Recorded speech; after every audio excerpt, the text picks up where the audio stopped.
हर किसी को ज़िंदगी में एक बार प्यार ज़रूर होता है और ऐसी उम्र में होता है जहाँ प्यार का मतलब पता नहीं होता, बस हो जाता है। वैसे प्यार में मतलब गैरवाजिब होता है। प्यार होने का एहसास हमें तीनों जहाँ की सैर करा देता है। हम ख्वाबों में अपनी दुनिया बसा लेते हैं।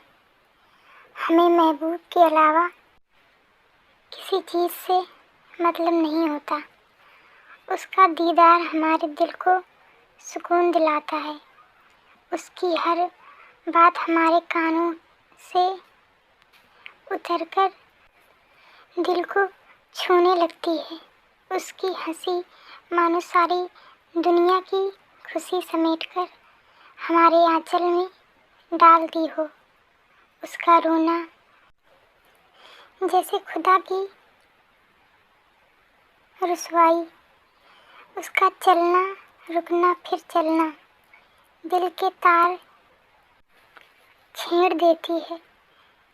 झुकती पलकें लज्जा का एहसास दिलाती हैं। आँखों की गहराई में डूब जाने का दिल करता है। सारा जहां एक तरफ और महबूब की चाहत एक तरफ। कुछ ऐसा ही हुआ था मेरे जीवन में। उन दिनों मैं अपनी नई जॉब की सेवा में थी तो छोटी डिस्ट्रीब्यूशन कंपनी अकाउंट असिस्टेंट की जॉब में। वैसे कोई चैलेंज नहीं था।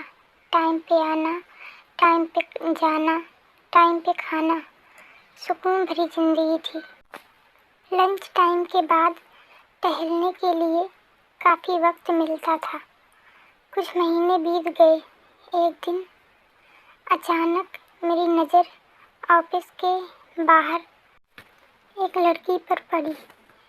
मेरा लंच टाइम और उसका वहाँ से गोइंग टाइम लगभग एक ही था। मैंने कभी गौर से उसको देखा नहीं, लेकिन आज अचानक नज़रें मिली और लगा सारा जहां मिल गया। फिर ये सिलसिला चलता रहा। प्यार व्यार कुछ पता नहीं था। उसका दीदार मेरी ज़िंदगी बन गई थी। एक दिन संजू मेरे पास आया। इधर उधर की बातें चलीं। फिर उसने अपनी बात निकाली जिसके लिए वह आया था। उसने खुशी की बात निकाली। मैं कितना उसे चाहता हूँ ये पूछा। मैं क्या बताता। मेरे जीवन में पहली बार किसी लड़की ने मुझे चाहा था।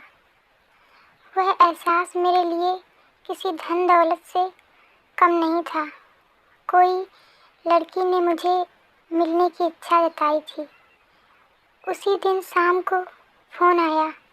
आवाज़ में अजीब सी घबराहट थी, बातों में कंपन थी। उसने अपना नाम बताया। फिर मिलने की बात हुई। शायद वह शुक्रवार था। सुबह मैं जल्दी उठ गया, तैयारी कर ली। पिताजी के लिए और मेरे लिए एक ही साथ माँ लंच बॉक्स बनाती थी। मेरे जल्दी उठने का कारण पूछने पर ऑफिस का नाम बताया। आज मुझे उससे मिलना था। ज़्यादा वक्त जाया किए बिना मैं घर से निकल गया। बस किस बजाय मैंने ऑटो से जाना पसंद किया। 20-25 मिनट में मैं टाइपराइटिंग कमर्शियल इंस्टीट्यूट पहुंच गया। सुबह के 8:30 बजने में और 5 मिनट बाकी थे और वह बाहर आई। साथ ही सहेलियों को उसने बाय किया। उसके चेहरे पर घबराहट साफ नज़र आ रही थी। मैं कुछ कदम चला, फिर उसने साथ दिया।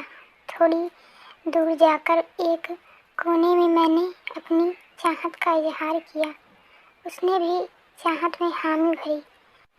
फिर उस दिन शाम को उसने फ़ोन किया।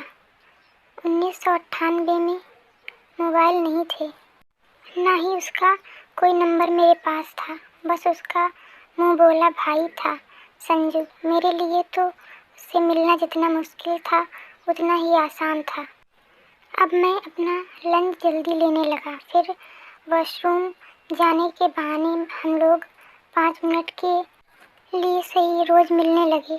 नज़दीक ही कोई इंडस्ट्री में वह काम करती थी। आप इसे प्यार कह सकते हो या नहीं ये मुझे पता नहीं, लेकिन वह प्यार भरा एहसास ज़िंदगी बना देगा। उसकी सहेलियों को ये बात पता चली। कहीं घूमने का प्रोग्राम बनाना था तो जुहू बीच जाने की बात हुई। उस दिन हम लोग खूब घूमे, ढेर सारी बातें हुई। मौज मस्ती में शाम ढलने लगी तो पाँव वहीं रुक गए। लेकिन जाना तो ज़रूरी था। हम साथ चले, लेकिन हमसफ़र ना हो पाए। दिवाली की सुबह हमारी कंपनी चालू थी। सबको बोनस और मिठाइयाँ मिलने वाली थीं। नए कपड़े पहनकर मैं भी ऑफिस पहुंचा। खुशी की छुट्टी थी। मौका पाकर एक मिठाई काजू कतली मैंने उसे खिलाई। वह दिन अच्छा चला गया।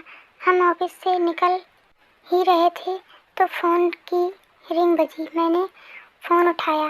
बड़ी दर्द भरी आवाज़ में उसने कल की मुलाकात की तारीख तय की। उसकी परेशानी उसकी बातों से मेरे दिल तक पहुंच रही थी। आज हवा का रुख बदला बदला नज़र आ रहा था। कल के फ़ोन कॉल को लेकर मैं रात भर ठीक से सो नहीं पाया। इसके कारण सर चढ़ा हुआ था। आज ट्यूशन नहीं था। कुछ ही देर में वह आई। फिर हम एक होटल पे चाय पीने बैठ गए। हम फिर नहीं मिलेंगे। घर पर पता चल गया है मेरी बड़ी बहन ने रेलवे ट्रैक पर इसी चक्कर में सुसाइड किया था। मुझे तो कुछ पूछने का या कुछ बताने का मौका ही नहीं मिला, ना तो कुछ बात बन पाई। वह चली गई। मैंने उसे रोका भी नहीं। वह क्यों चली गई मुझे पता नहीं। कल रात उसके घर में क्या बात हुई मुझे पता नहीं, और क्या कारण था मुझे पता नहीं। लेकिन मैं इतना दावे के साथ कह सकता हूँ कि वह मुझे प्यार करती थी। वह मेरे घर भी आकर चली गई थी। मेरा तो मुझे पता नहीं, लेकिन उसका प्यार सच्चा था। ये मेरा पहला प्यार अब अधूरी प्रेम कहानी बन गई है। आज मैं लिख रहा हूँ, उन पुरानी यादों में खो चुका हूँ।